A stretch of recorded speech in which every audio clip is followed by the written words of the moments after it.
حضرت عمر فاروق رضی اللہ تعالیٰ عنہ جب مسلمان ہوئے، نماز کا وقت ہوا تو حضور صلی اللہ تعالیٰ علیہ وآلہ وسلم نے فرمایا صحابہ تیاری کرو نماز کی۔ حضرت عمر فاروق رضی اللہ تعالیٰ عنہ نے پوچھا حضور صلی اللہ تعالیٰ علیہ وآلہ وسلم نماز کہاں پڑھیں گے؟ تو حضور صلی اللہ تعالیٰ علیہ وآلہ وسلم نے فرمایا کسی کونے میں چھپ کے پڑھتے ہیں ہم نماز۔ حضرت عمر فاروق رضی اللہ تعالیٰ عنہ نے کہا حضور آپ صلی اللہ تعالیٰ علیہ وآلہ وسلم کے قدموں پہ میرے ماں باپ قربان، اگر اب بھی چپ کے نماز پڑھیں گے تو عمر کے مسلمان ہونے کا پھر کیا فائدہ؟ حضرت عمر فاروق رضی اللہ تعالیٰ عنہ نے کہا حضور صلی اللہ تعالیٰ علیہ وآلہ وسلم آج نماز کعبۃ اللہ میں ہم پڑھیں گے۔ حضور صلی اللہ تعالیٰ علیہ وآلہ وسلم نے فرمایا عمر کفار کا بہت بڑا غلبہ ہے۔ واہ میرے اللہ سبحانہ تعالیٰ، عمر فاروق گھوڑے پہ سوار ہوئے، مکے کے چوکوں پہ جا کر، گلیوں میں جا کر اپنے گھوڑے پر سوار ہو کر چلتے ہوئے یہ اعلان کیا کہ مکے والوں آ جاؤ، آج میں کلمہ پڑھ کے محمد مصطفیٰ صلی اللہ تعالیٰ علیہ وآلہ وسلم کا غلام بن کر آیا ہوں۔ آج ہم کعبۃ اللہ میں نماز پڑھنے جا رہے ہیں۔ اگر کسی نے اپنی بیویاں بیوہ کروانی ہوں، اگر کسی نے اپنے بچے یتیم کروانے ہوں تو آ جائے، عمر کے راستے کو روک کر تو دکھائے۔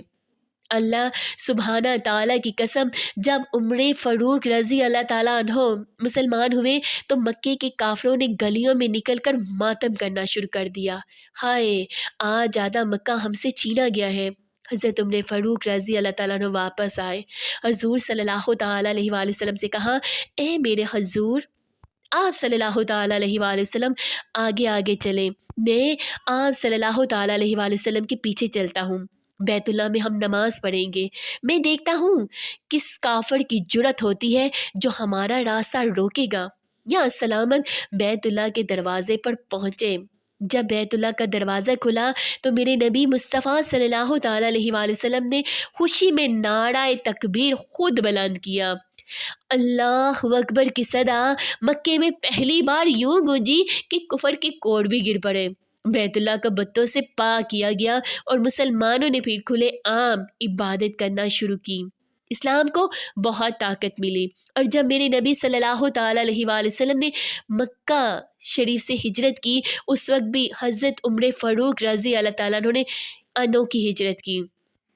سب سے پہلے بیت اللہ کا طواف کیا، پھر گھوڑے پہ سوار ہوئے اور مکے کی گلیوں میں اعلان کیا کہ آج میں ہجرت کر کے جا رہا ہوں مدینہ اپنے محبوب محمد مصطفیٰ صلی اللہ تعالیٰ علیہ وآلہ وسلم کے پاس۔ اگر کسی کافر میں جرأت ہے تو عمر کے راستے کو روک کے دکھائے۔